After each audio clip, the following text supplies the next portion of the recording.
Thank you for calling. Please leave a message. They build it. That's where I'm going to go. By why, I mean, what's your purpose? If you're going to live to be in 2020, you might as well play to be in 2020. We are one global community. The digital revolution has just begun. Dave Birss, Bill Birss, nice to meet you. And you. I'm sure we're related in some way. We should maybe do a DNA test. I think we probably should. I'd be happy to. I'm obviously conscious that you probably searched the internet for your people with your surname. I know I've searched people with my name, and I found a chap that does a bit of marine engineering based in New Zealand. Have you found many of the Dave Birsses in the world? Yeah. Well, there's 5 of us, I believe, and one of them used to be the worst competition cyclist in Australia. He came last in all of the races, and then I stole the internet from him, and he's not even up until page 6. I don't think he appears. Well, I won't make any jokes about the Birss name being a set of chronic underachievers, because I'm hearing that you've got some great things to talk about today, and I'm very, very keen to have you on. So thank you very much for joining us. I really appreciate it. Well, thank you. Tell me a little bit about creativity, and specifically, how can business owners and entrepreneurs be more creative? Yeah, well, I mean, part of the question actually is, do they want to be more creative? Should they be more creative? And what do we mean by creativity? I spent 20 years in the world of advertising, and at the end of it, I was just like, well, I want to pursue something bigger, solve bigger problems than just filling in rectangles of media space. And I left the industry in 2010, sort of feeling that I'd kind of done as much as I wanted to. And I then get really interested in helping companies that are not normally considered to be creative companies come up with ideas that they wouldn't normally have. So a lot of companies would try to get me in to teach brainstorming skills, and it's just like, no, that's not what it's about. And I find that there was such a misunderstanding about what creativity is, where a lot of people think that it's a God-given talent that some people have and other people don't. Some people think that it's all about the arts, and it's not. Arts is like a subsection of creativity, and all creativity is coming up with an idea that you wouldn't normally have. And the way that we judge these ideas in terms of creativity, I simply look at it as having sort of 2 axes.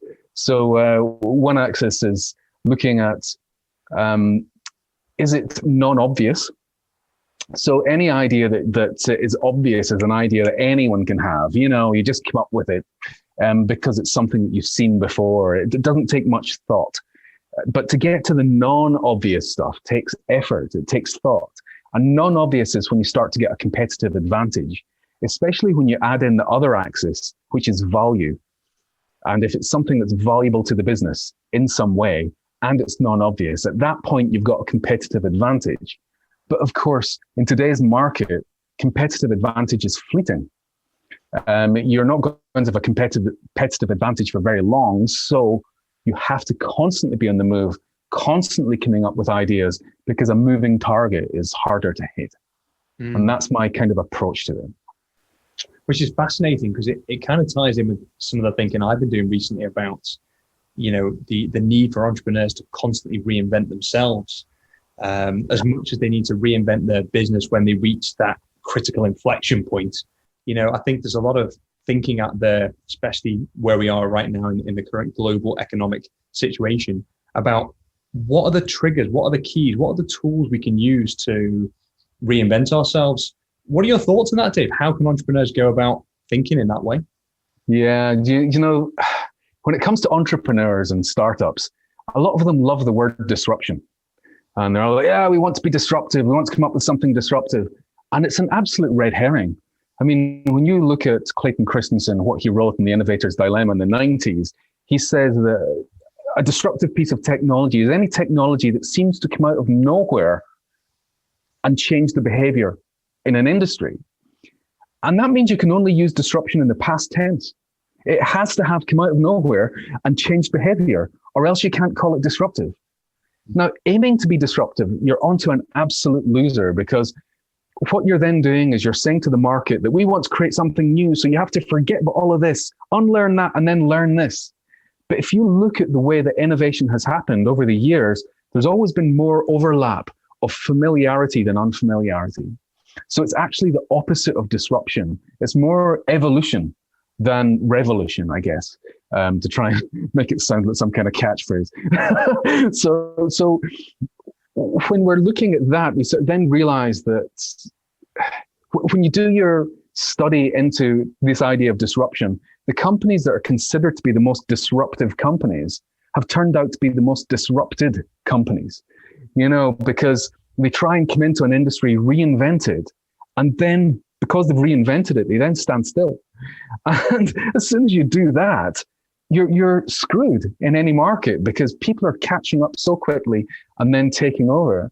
So the way to do it is always to be looking at just being better in some way. And I mean, if we look at the way that companies evolve, all companies start out being creative. And they're inventing what they are, how they're going to make money, how they're going to invoice people, how they're going to find customers, how they're going to do the work, what the work is that they're doing. So it's all this inventing at the beginning. Then once they've found their magic, which hopefully they do, the next part of it is systemization. So how can we take the magic and turn it into a system, into a process, so that we can predictably replicate the magic for our clients? And then the third part, which is what most large companies go into, is rationalization. So at that point, they're taking their systems, their processes, and seeing where can we cut costs? Where can we make it more efficient? So when you look at these three parts, entrepreneurial stuff, startup stuff is in the first part. It's all about the creative stuff. A lot of startups I find that I've worked with, kind of because of the way that the investors work, they want to scale and move into the second stage maybe earlier than they should.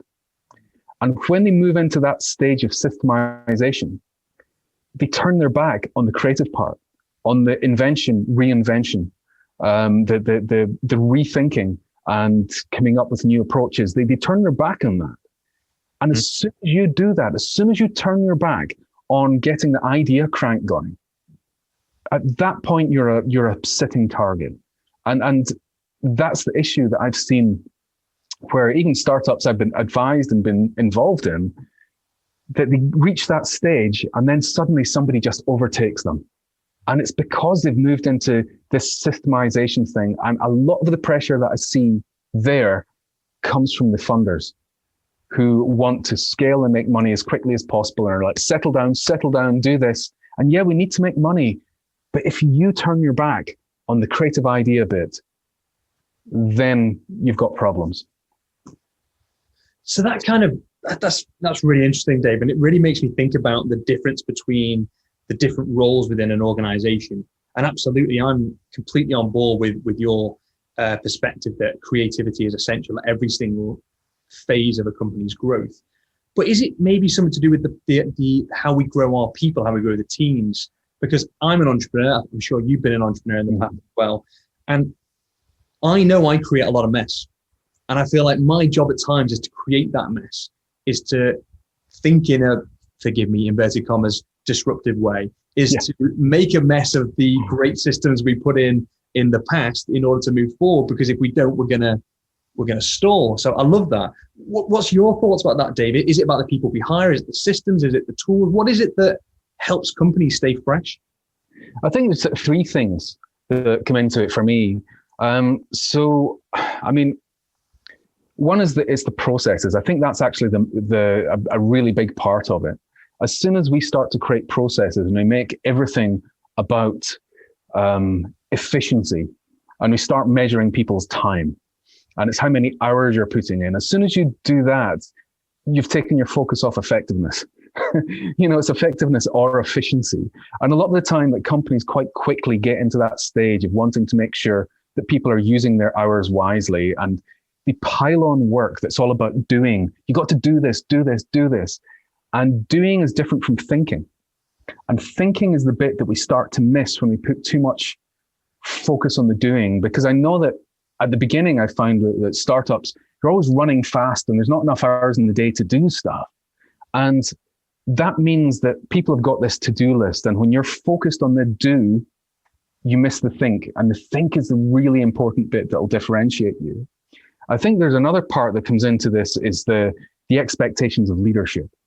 So any creative organization, it trickles down from the leadership. And if the leadership aren't putting value on new ideas and aren't making the space for new ideas and aren't inspiring people to come up with new ideas, then you don't get new ideas. And then the third part is people. And I think that that's when we start to look at training and hiring. We're looking at the humans with the skills. If they don't have the skills and the understanding, the knowledge how to do this, then again, it's unlikely to happen. So that's kind of my approach to it, that I kind of look at those different aspects. But really, to me, processes and leadership are the most important thing, because as somebody who's an educator, I can help with the skills part. That's more important, is the process and the leadership. So I love that. So for me, forgive me, Dave, I got strategic thinking, leadership, and people as kind of like the three pillars. Is that right? I wouldn't just strategic thinking, leadership. Yeah, I think processes. So strategic thinking kind of comes from the leadership. I think it's processes, leadership, and strategy, and the people and the skills. Okay, so we've got kind of four pillars there to your thinking, which is processes, strategic thinking, leadership, and people. Yeah. Do you mind just spending a little bit of time breaking each of them down? Because I particularly think that a lot of companies don't spend enough time on the strategic thinking bit, and not on the commercial strategy, but on the how we're going to overcome the problems that are set in front of us. And that is such a crucial thing that I try to do when I educate, when I do consultancy. So can we go through them one by one, Dave? Tell us a little bit about strategic thinking first. Right, strategic thinking. A lot of people overcomplicate strategy. Strategy is actually quite simple. It's just a framework for making decisions. It's just a way of being able to say, yeah, that's something we should do, or that's something we shouldn't do. So it's really important to have a company strategy that lets you understand what it is you should and shouldn't do. You know, that there is, I always hate this, that I end up having a Steve Jobs quote. It's so cliche. But you know, he said that the success of Apple was as much down to the things he'd said no to as the things he'd said yes to. And I think that that's really important, is understanding a framework for strategy will help you understand what to say no to. And that focuses you. But strategy as well has got different levels. So you've got your overarching strategy and your mission, and that's what the company is aiming to do. There's a problem that it's trying to solve, and you've defined that, and you've got your strategy coming from that. But then your strategy needs to break down into different things. So you've got strategy for sales potentially after that, or strategy for innovation. And that's one thing that I help companies with a lot, is innovation strategy, because when I ask people, what is your company's innovation strategy? Very often the and ah, or some of them might say, you know, it's just to do some really cool shit. And you're just like, yeah, no, that's not strategy. It's to go, what is the strategy that sits on top of the business strategy, so that you're using innovation, sales, marketing, whatever you're doing to help you achieve your business strategy. And at that point, you then move into tactics from how you do it. But it's a lot simpler than people think. You know, I think that there's so much. One of the problems we have is that people are just grabbing all of these frameworks that they can use. And, you know, people love canvases. I love it. I love the odd canvas, you know, business model canvas and all that sort of stuff. You know, it's good, but don't limit yourself to that. Use it only as a way, as an exercise to feed your thinking. So, and then distill that into your strategy. Don't think that you've done it when you've filled in a canvas. A canvas is merely a tool to help you crystallize your thinking and make sure that you've thought around the problem from all the different sides that you should be thinking about it from, all the different perspectives. But yeah, strategy is actually a lot simpler than you think. And if your strategy sounds complicated, if your strategy sounds as if it's written by a lawyer, if it sounds as if it's got corporate language in it, if it feels as if you have chosen the words for their nuance, all of those things, you've done it wrong. It should be written in a way that a 10-year-old can understand. Something that's so clear that everyone in your organization gets it and can articulate it without even thinking. As soon as you're playing with words, you're screwed. Definitely. I love Richard Rummelt's, good strategy, bad strategy. And the definition of a strategy is, how are we going to overcome the challenge? And the challenge could be to sell more widgets, or the challenge could be to enter a new country, whatever it is. And then the tactics, as you say, is how we're going to achieve that. It's just so simple. So thank you, Dave. I completely agree with your vision. Tell us a little bit about leadership. What's good leadership to you? What's bad leadership to you, Dave? Oh, goodness. Leadership trickles down, it creates the culture. And, bad leadership is what most leadership actually is, in my opinion. Good leadership respects people. Good leadership shares a vision. Good leadership gets excited and shares the excitement. It shares inspiration. It inspires people to do better, to think better, to come up with better ideas. And the problem is that leadership, if you look in the last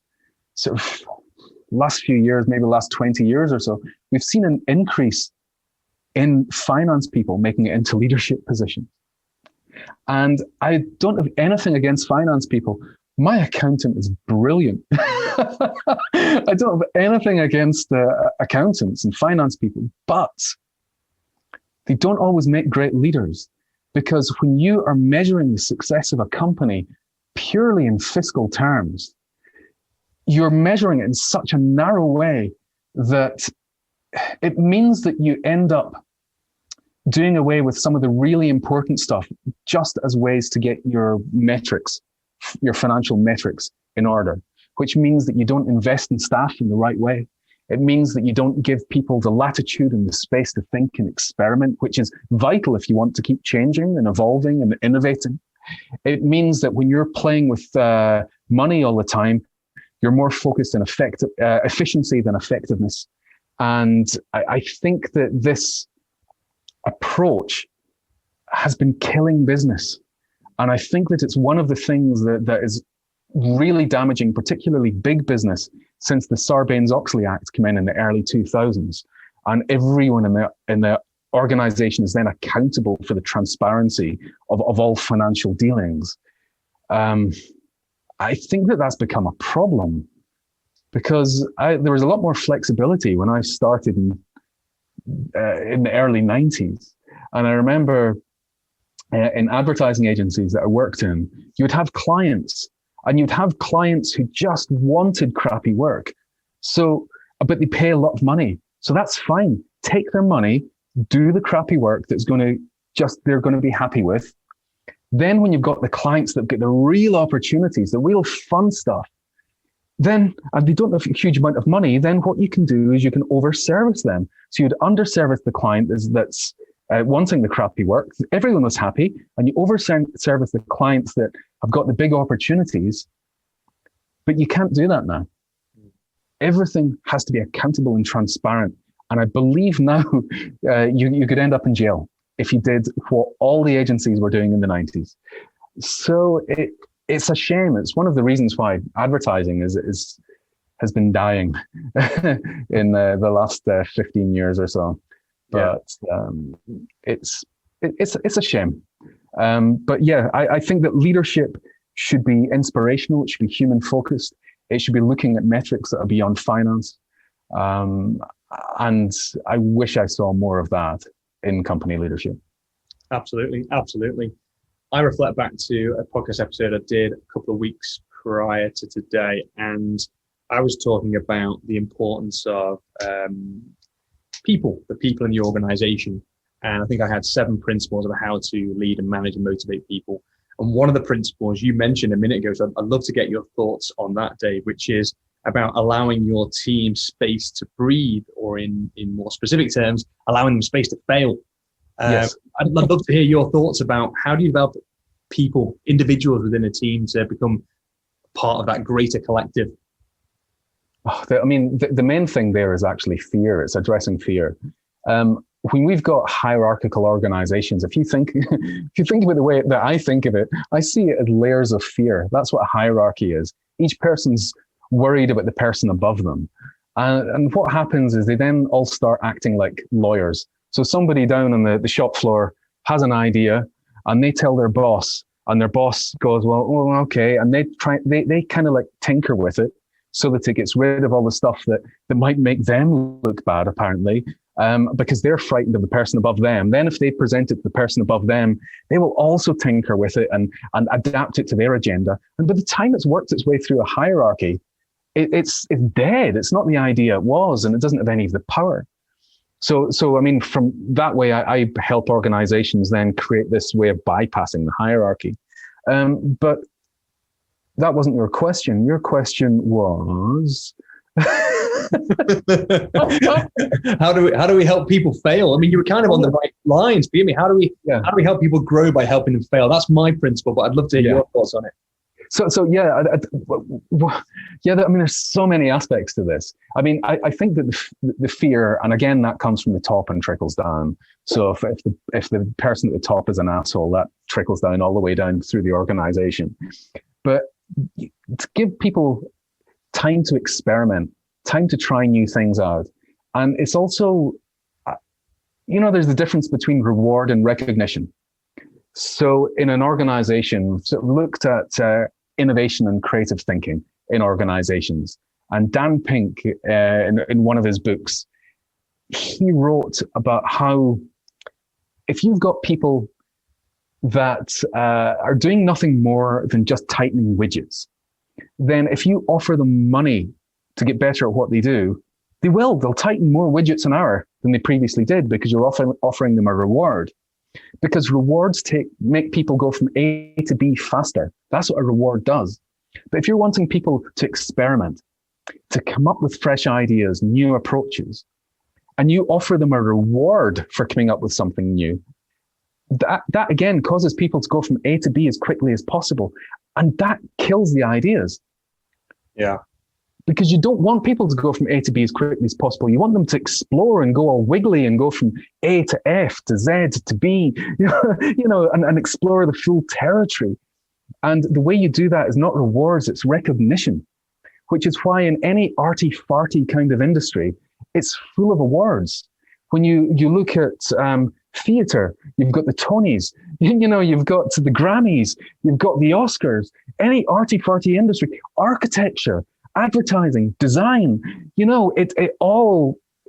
full of awards because recognition drives people to try harder.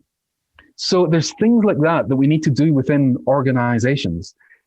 But also we have to understand that to get people to come up with ideas, we have to feed their minds. Because a lot of people, they try and get me into an organization and they say, well, teach me brainstorming skills, teach the department brainstorming skills so we can come up with better ideas. And it's like, well, our brains are processors. We've got input, process, output. And if we change the processor, it might make things happen a little bit faster. But let's be honest, if you've got a crappy data set and you put it through IBM's fastest supercomputer and you put it through a Raspberry Pi, you'll get pretty much the same output. It will just happen a bit faster in one than it does in the other. But, it's garbage in, garbage out, regardless of what the processor is. So the most important thing, if we want to get better ideas out, is to make sure that we've got good information going in. So we collect the dots as input, and then we connect the dots by processing them, and then we eject the dots, I guess, by coming up with ideas. But the most important part of that is collecting the dots, because if you don't have information in your head to work with, you can't use that to come up with ideas. So I work with a lot of companies on how to inspire their staff so that they've got interesting things going into their heads that they can then join together to create ideas they wouldn't normally have. And the brainstorming skills bit is a red herring. Yes, I can teach brainstorming skills. There's lots of stuff out there, but the most important thing is feeding your mind with stuff that other people don't spot. So that to me is the most important thing for getting fresh thinking out of employees. I bloody love that, Dave. That's so good. Really, really, really. I'm just thinking here about all the ways that I can change some of the things that I do and some of the things that I do actually. So this has been very, very useful from a completely personal perspective, Dave. I think what you're talking about, you know, in its totality, is about how you breed, how you instill a culture of either innovation or creativity within an organization. And I just think that is fascinating. But let's just go back one brief step. Why is it important to create that culture of innovation? And should every organization be looking to evolve in this way? I think that, you know, most organizations should. I can't off the top of my head think of an organization that shouldn't be looking to evolve and change. I can see certain jobs that I don't particularly want fantastic creativity in, you know, my dentist, you know. Yeah. Airline pilots, let's try this way of landing today, shall we? Yep. You stick to the script. You stick to the script. So there's certain people you want to just do the process. That's in certain jobs, but you know, all of these people would certainly have great input for organizations in terms of their insights, being able to come up with ideas. But I think that the importance, the problem is that creativity it's been tarnished. That people think that creativity is just about the arty-farty folk. It's about people who are a bit irresponsible. And what I try to show organizations is it's not actually that way, that I want to show them how they can get their teams to come up with ideas that will be practical, that will make a dent on the company, that will open up new opportunities and help them reinvent parts that have been stagnant, because most companies are crippled by their assumptions, that they think they've got so many things they don't even question anymore, that this is the way we do things. It's the way we've always done things. My boss taught me how to do this. This is the way I do it. And it means that the more assumptions you have, the more you get left behind in the past. And I think that as an educator, you know, it's good for me when companies start looking at learning, and that's important. But what's just as important, nobody seems to talk about, is unlearning. Because unlearning is the thing that's important to let you free yourself from the past. And unlearning is about taking those assumptions and questioning them and going, oh, maybe that's not quite fit for purpose. Maybe we can improve on that. And it's an exercise I love doing with companies, is helping them unlearn and then working out what we need to learn once we've unlearned. Because the problem is you can learn new information, but you've still got assumptions that are keeping you in the past. You can't move forward that fast. And that's one of the great problems we have with companies at the moment, is that they need to unlearn as much as they need to learn. And the reason they need to unlearn is because if they don't unlearn what they hold in their kind of biases, they're never going to see the creativity, the innovation that's beyond. Yeah, they're never going to see the opportunities that there are for the business. Yeah. So I mean, not even thinking about it as creativity, not even thinking about it as innovation, just thinking about it, these are business opportunities. These are chances for profit, to open up new markets, to get customers that you wouldn't normally get. And that's the stuff that we miss out on when we make assumptions. When we make assumptions that like Polaroid, that they were a chemical company. You know, it's these assumptions. Like I love that Airbnb were able to move past at the beginning of the pandemic. They're able to move past the fact that they were just shilling properties by the night, and they moved into experiences. And they took that part of their business, which had been really quite small, and turned it into the hub of their business. Because what they're about, even when you've got an Airbnb apartment, is about having a different experience.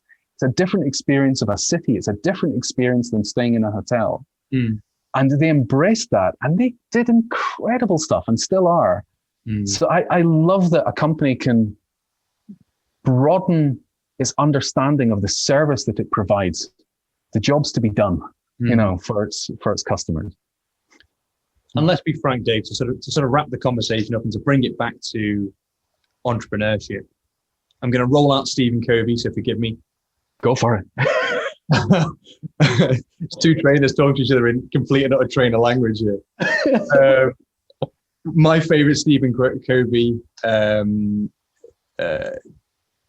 is my favorite quote from Stephen Covey is "Sharpen the saw."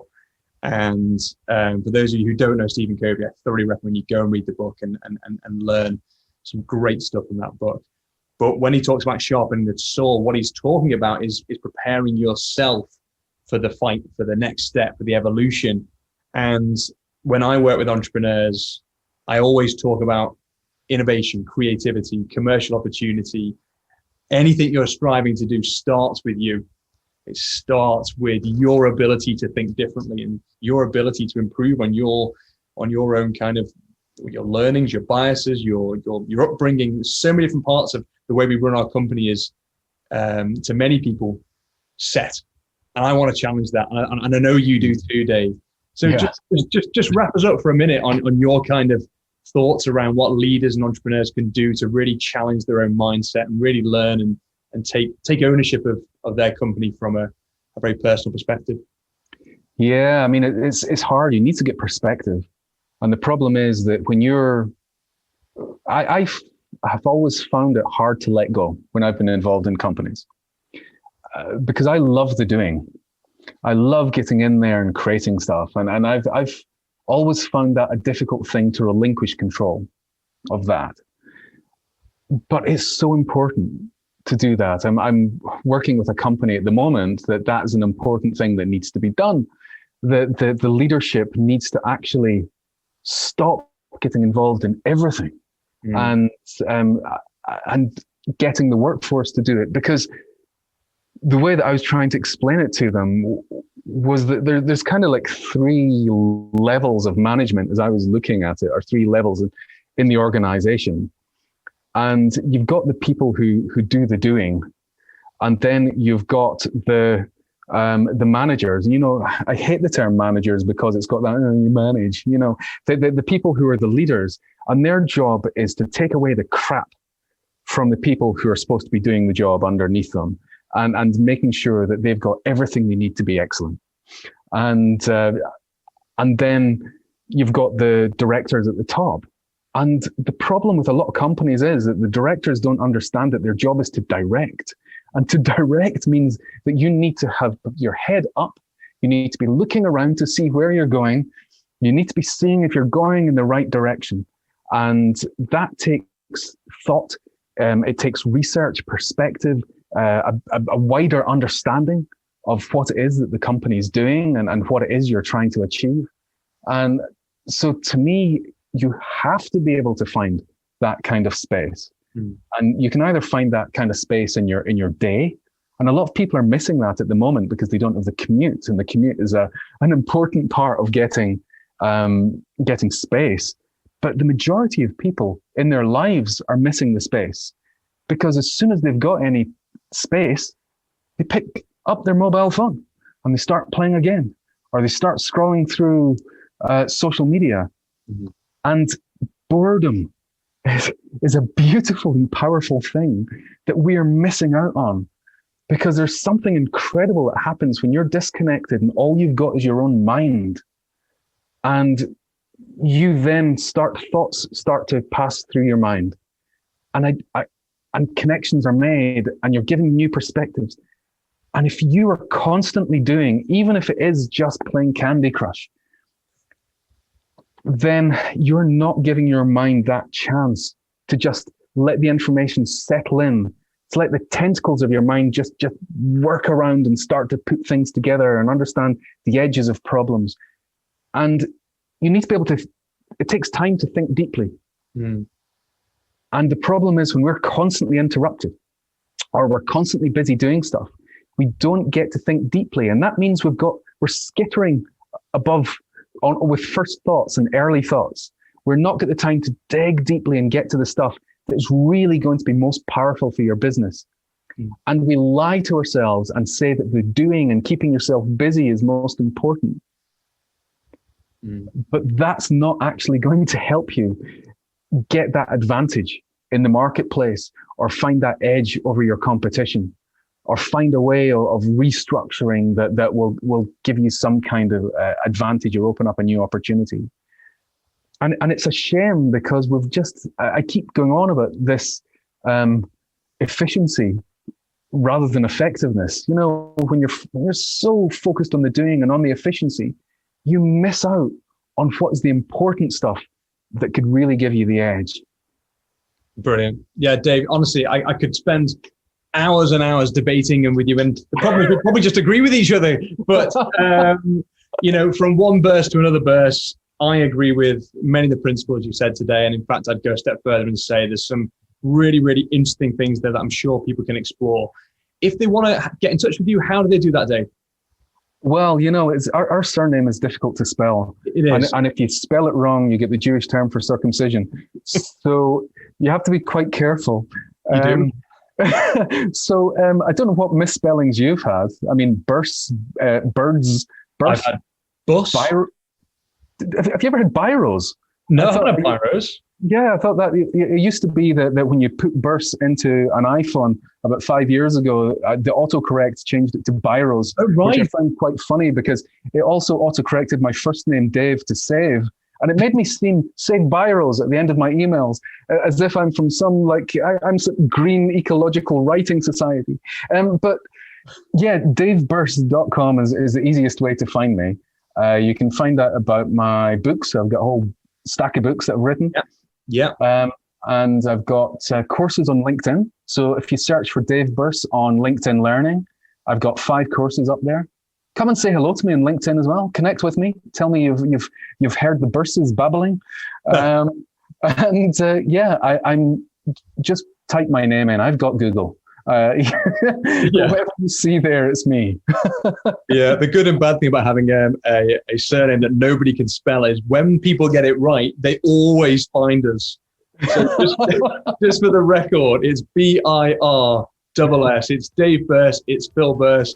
This was the Charged Entrepreneur Podcast. David, I'm going to leave with a cheesy exit and say thank you very much for your time, mate. It was a pleasure. I hope to catch up with you again soon. Thank you so much, Mr. Birss. Thank you, Mr. Birss.